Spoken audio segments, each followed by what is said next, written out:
So now we're on page 15. We're looking at how to write an introduction. So think about the first time that you met me or another teacher. Chances are I smiled, I shook your hand, I gave you a hug, I asked you your name. I probably asked you something about yourself and let you know what class I teach, just to make sure that you're in the right spot. I did not, I'm sure, mumble under my breath, avoid eye contact, or growl, sit over there. You're early, so I'm not ready to start.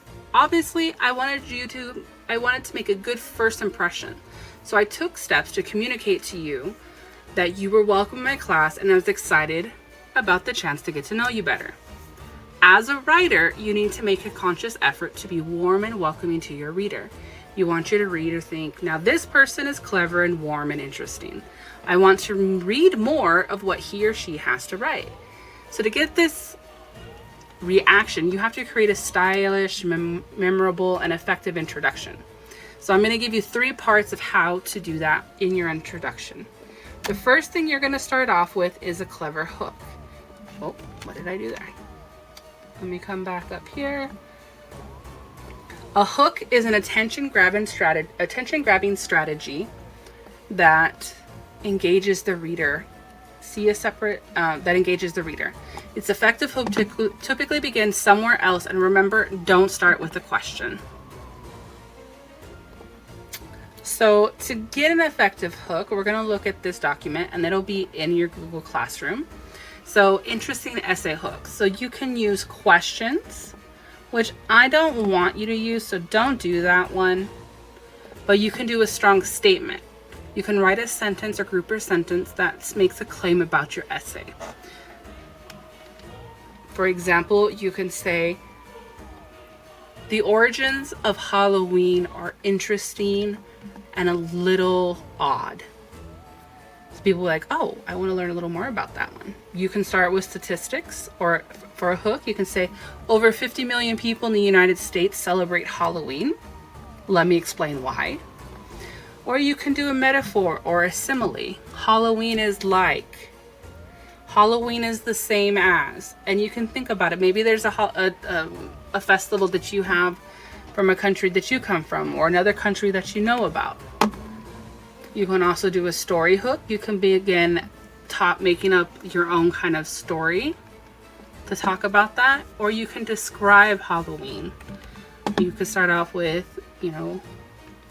it's a late October evening with the leaves blowing and music, scary music in the background, and kind of dive into something like that.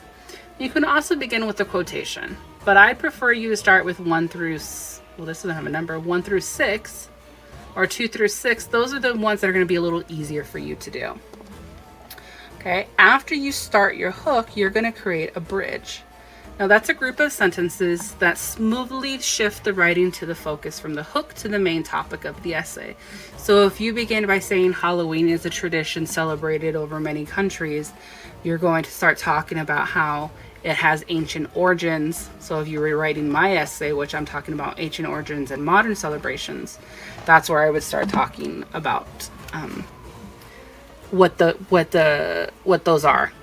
And your thesis is a statement of facts. So if I was writing my thesis, I would say Halloween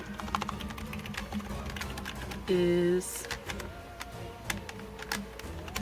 a celebration that began with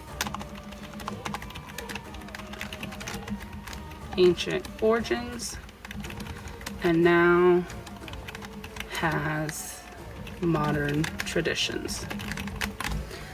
So I'm gonna go back and fix my spellings, but what this is doing now, how do I spell Halloween?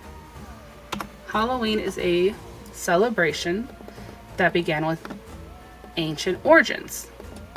So the reader knows that I'm going to be talking about ancient origins, and they know that I'm going to talk about modern traditions. That's what a thesis does, is it leads them on.